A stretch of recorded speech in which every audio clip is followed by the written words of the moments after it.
Voilà comment on a résolu le problème. Chaque cas, c'est un cas particulier. L'effet de la disponibilité de certains ions sur l'absorption de certains nutriments.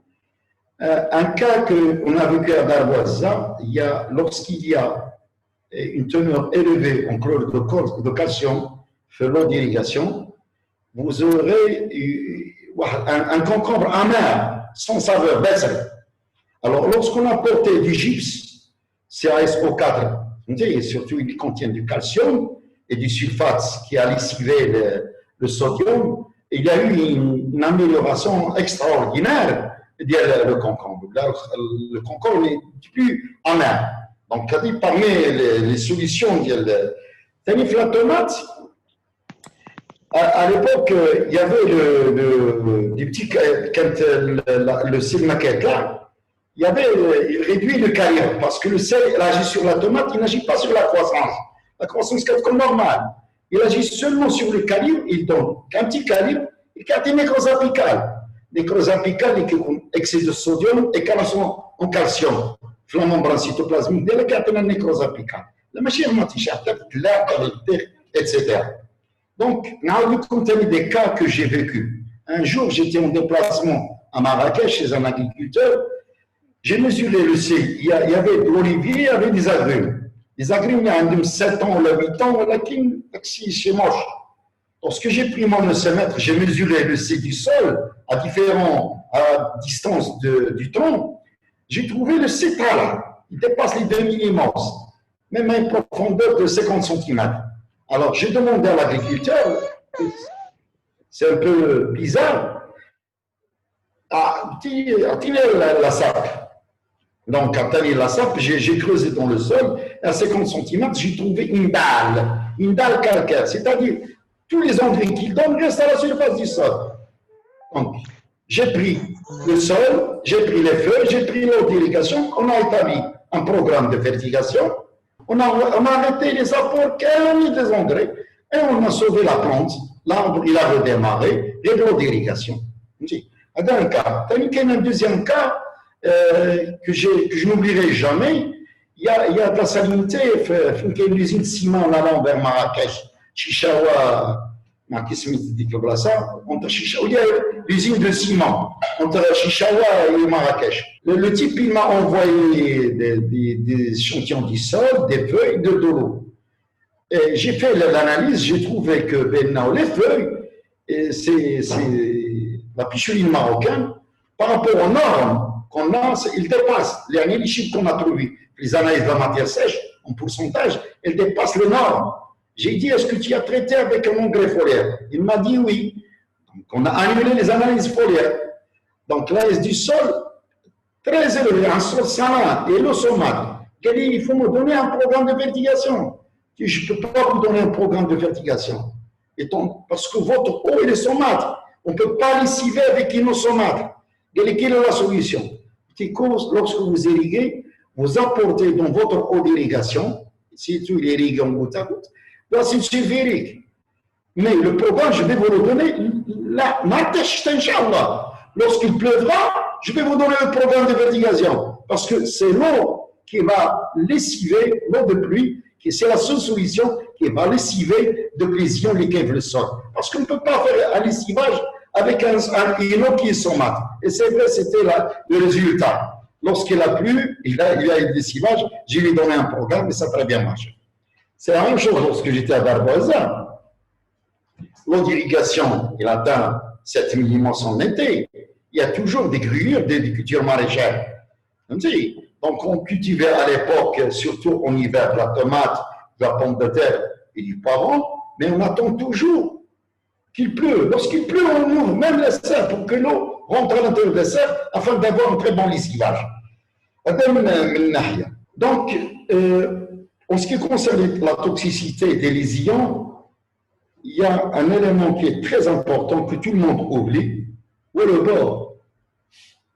Parce que lorsqu'on fait une analyse de l'eau, du sel, vous trouverez bien le sel est très élevé. Il faut demander au laboratoire qu'il vous fasse une analyse du bord. parce que c'est très important. Dernièrement, on a trouvé, nous, dans des sols à Zagora, des quantités énormes de bore. Donc, et le bore, c'est un élément très toxique.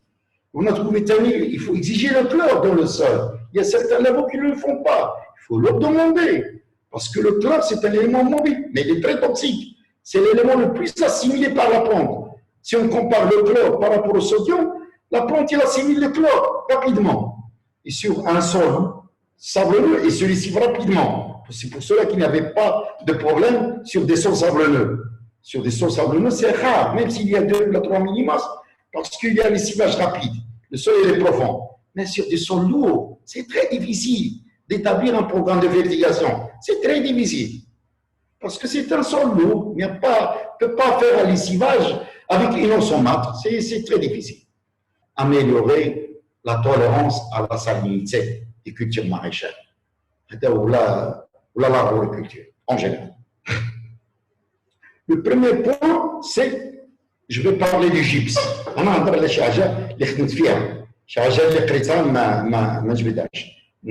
Je vais parler des choses que j'ai pratiquées sur le terrain.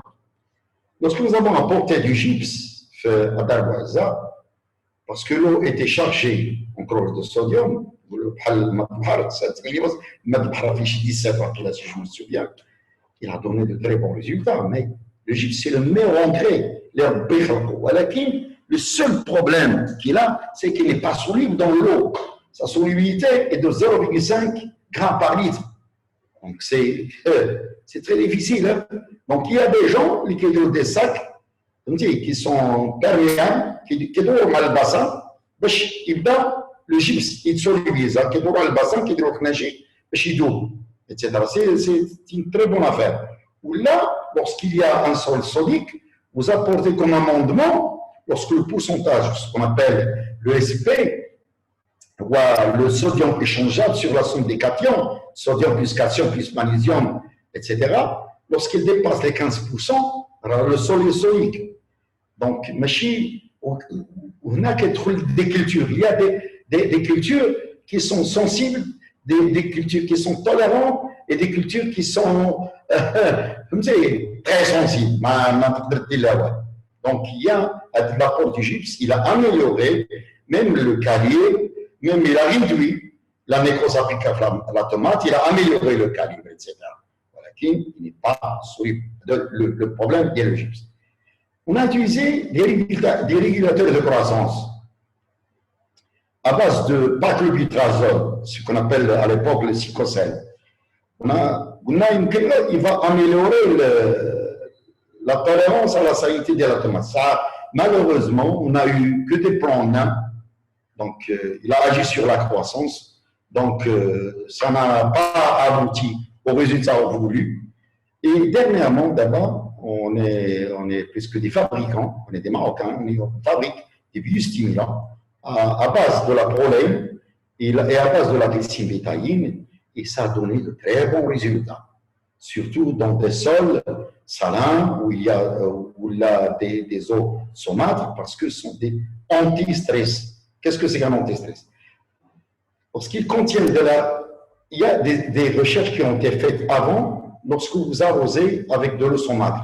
Ils ont trouvé des grandes quantités qui sont fabriquées au niveau des racines, qui sont riches en prolène et en glycine bétaïne. Les deux produits, ils augmentent la tolérance à la salinité de la plante. Ils protègent les cellules de ne pas s'éclater et de réduire l'effet osmotique.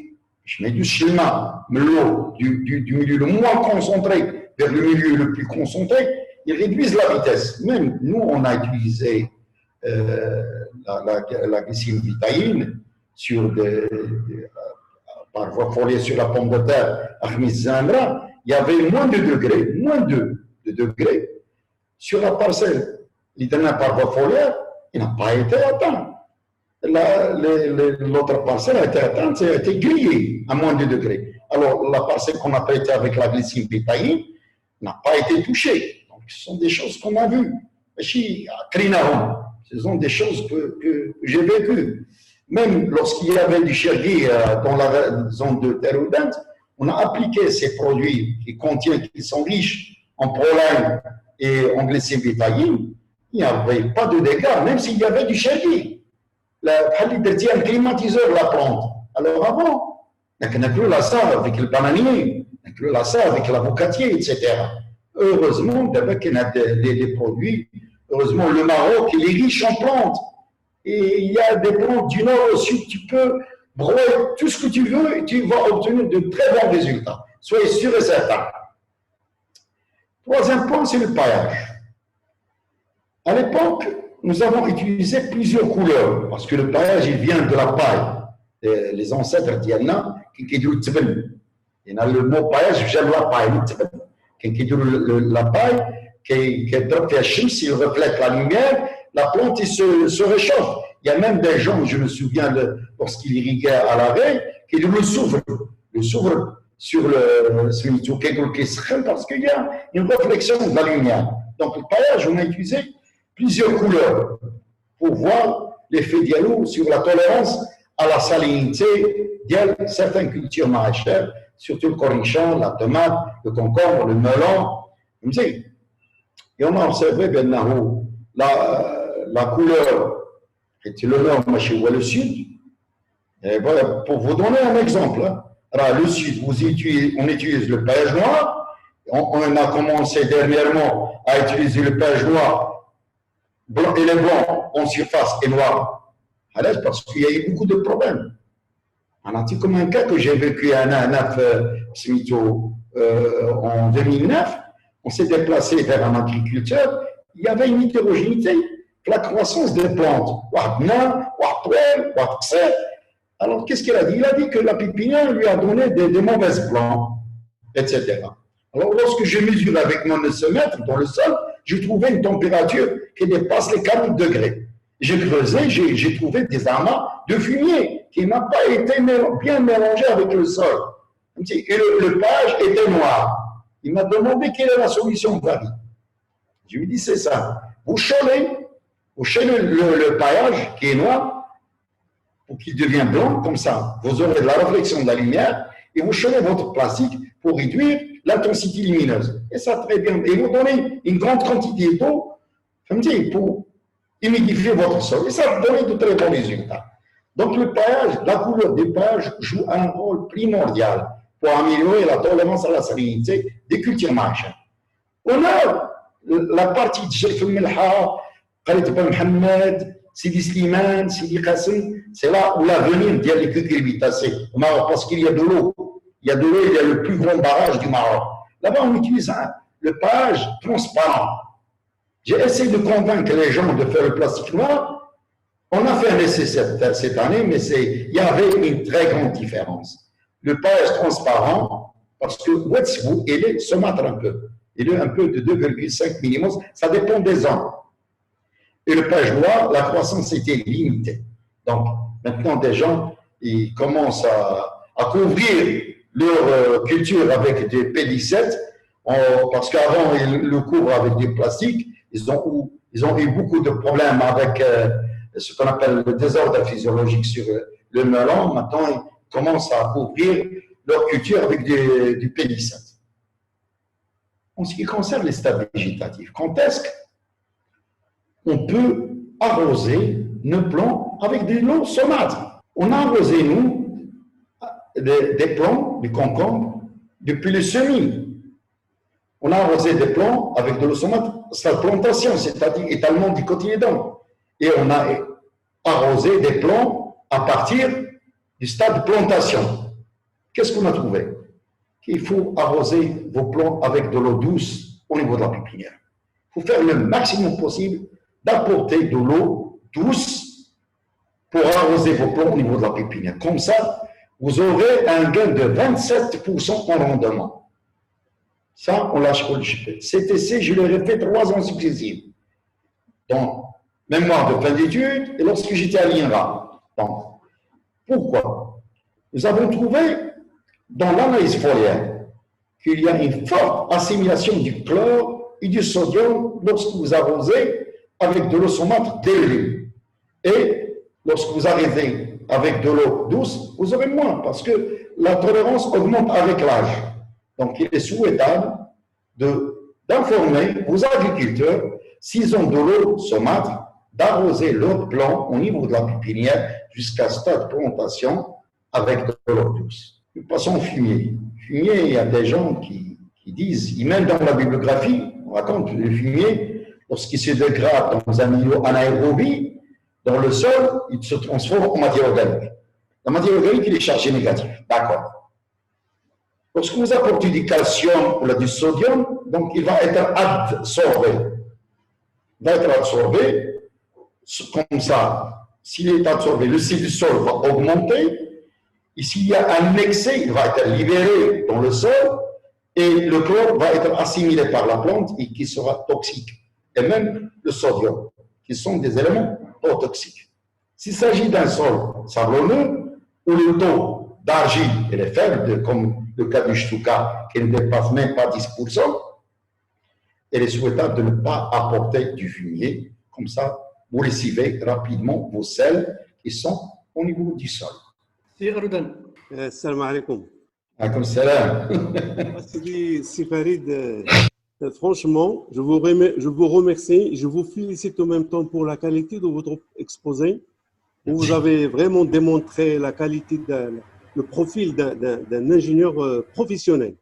Bien sûr, avec aussi la théorie, mais ça, c'est vraiment professionnel.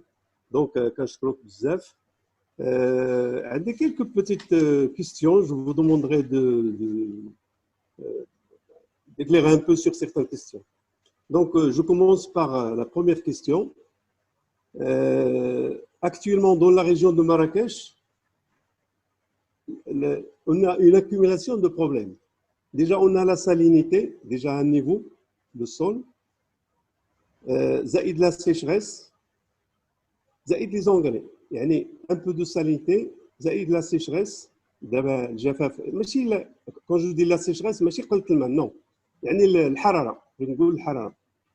Les engrais maintenant, plus on donne des engrais, plus on augmente la salinité, plus la sécheresse physiologique de la plante. السؤال ديالي واش كتقترحوا des traitements foliaires au lieu que ça soit des engrais par fertigation واش ما يمكنش نعوضوهم par un traitement foliaire نهضر على الزيتون حاليا والليمون دابا بالنسبه لمراكش لان دابا حاليا كتعطي لي زونغري كتطلع الملحه والماء ما كيتشرب مزيان وكتشوف لا بلونت كتبدا تقمش. هذا هو السؤال ديالي واش يعني السؤال رقم 1. Est-ce qu'on peut faire des traitements et comment et dans quelles conditions?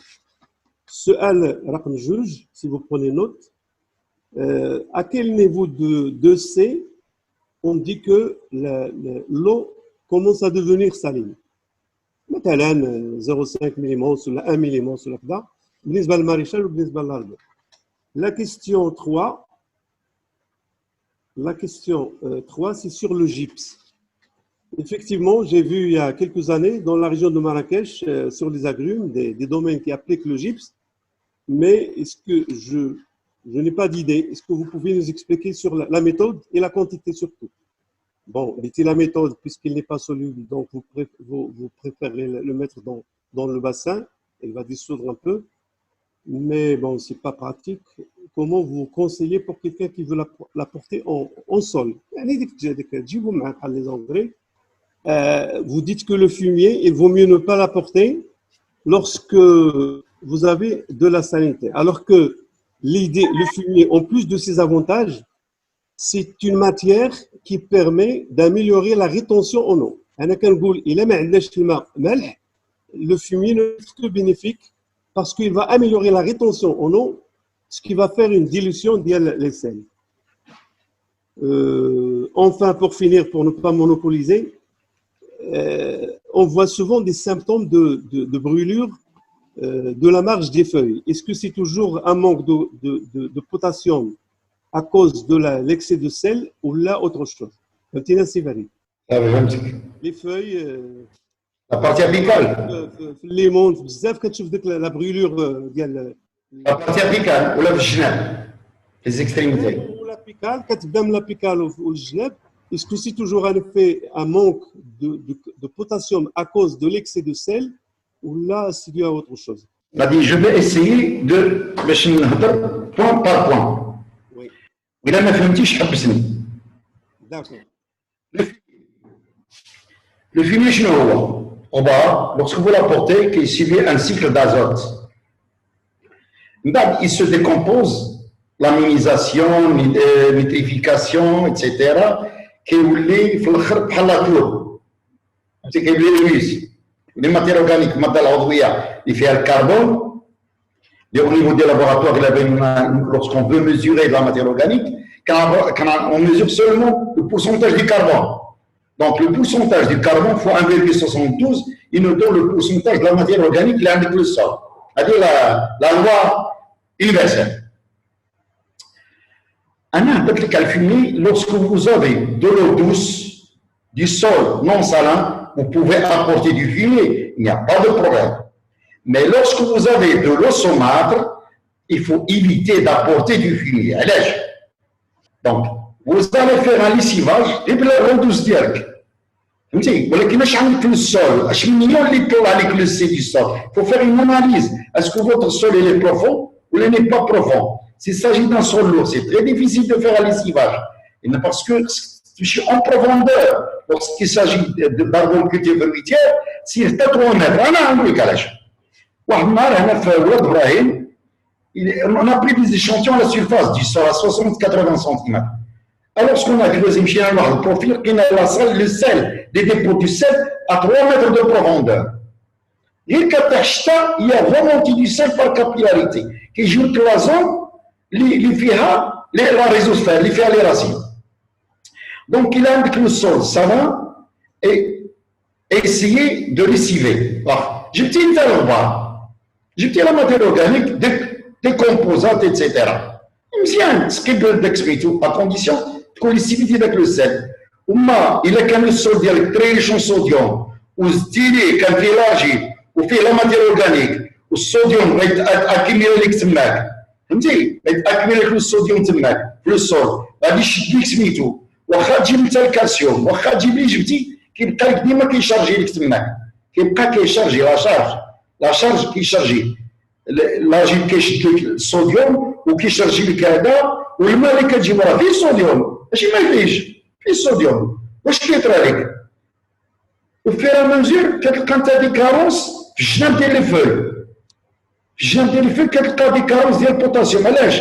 لان الصوديوم ما خلاش يدوز الصوديوم ما كيخليش البوتاسيوم يدوز انا عندي دي زاناليز ديال لي فوي درتهم في الخيار عندي لو دوس كان عندنا في الكومبلكس درت الفيمي لو دوس غير 1,6 اللي كان عندنا السي ديالو كان كيدوز البوتاسيوم يزد شويه السل ما بقاش يزد NaCl ما بقاش البوتاسيوم كيدوز une faible quantité غير parce qu'il y a un effet antagoniste بين الصوديوم والبوتاسيوم ما يخليش يدوز واخا دونك الا كانت فور تشالور سك تعرفوا القضيه الا كان اكسيد تشالور اي بلا ما تعطي لي زونغري انا خدمت النورسول وعارف واش كنقول اللي ما خدموش النورسول ما يفهمونيش فلورسول ما خدمنا في الوصول ما كي كدوز لا تمبيراتور 35 degrés tout ce qu'on donne de l'eau ولا des éléments minéraux tout se draine tout se lessive كلشي كيخرج لا بلونت ما كتاكل والو كان كيخرجوا في الدريناج une fois la température كتنزل عاد لا بلونت كتاكل علاش à l'époque on n'avait pas des biostimulants d'abord lorsque nous avons utilisé des biostimulants la plante il bouffe فهمتي واخا يكون سخون الحال les antistress واخا يكون سخون الحال لا بلونت il bouffe كتاكل دوك لي زيون هذه من ناحيه لو جيبس كما قلت لك il n'est pas soluble في الماء 0,5 غرام بار لتر ولكن كنديروا لاناليز دي سول الا كان السول ديالك صوديك لو بورسونتاج دو صوديوم ايشونجابل باغ اكزومبل بحال نعطيو لي زاغريم il varie entre 2 à 10 في الاريكو entre 10 à 20 انت كدير l'analyse ديالك tu détermines ton pourcentage de sodium échangeable لقيتي فيه 20 par exemple وكنقول لك بان الهاريكو بغا غير 10 كدير دلتا او اس بي لا ديفيرونس ديال لو اس بي يعني لا كونتيتي ديال الصوديوم tu dois l'apporter en gypse comme amendement. Pardon, Sibali. Il y avait une petite conclusion à la question. Est-ce que vous conseillez l'apport des engrais foliaires à les conditions de chaleur pour éviter tout ce qu'on vient de dire, ou là là? Là, c'est interdit, c'est interdit. Foliaire, je dis bien foliaire. Ah ben, même pour l'air, même pour l'air. Et il y a avec cette chaleur, parce que, qu'est-ce qui se passe? Vous apportez des engrais. Qu'est-ce que c'est que les engrais? Lorsqu'ils se déposent à la surface des feuilles, il y a une forte évapotranspiration. Les sels, ils vont se former alors les tomates, ils se ferment. Au-delà d'une température, les feuilles. Il faut éviter d'apporter les engrais foliaires en forte chaleur. Il faut éviter. Il a grillé sa culture à cause de ça. Il y a même des gens qui ont des acariens aussi chez il y a des gens qui ont des acariens في l'air forte chaleur. Qu'est-ce qu'il dit? Qui drite les acariens داروا مع les engrais وكيغسل la plante ديالو كيغريها كامله كيحرقها je l'ai vu il y a des gens, même des gens promoteurs, il y en a, ils ont traité avec un acaricide, j'ai une forte chaleur, il faut éviter le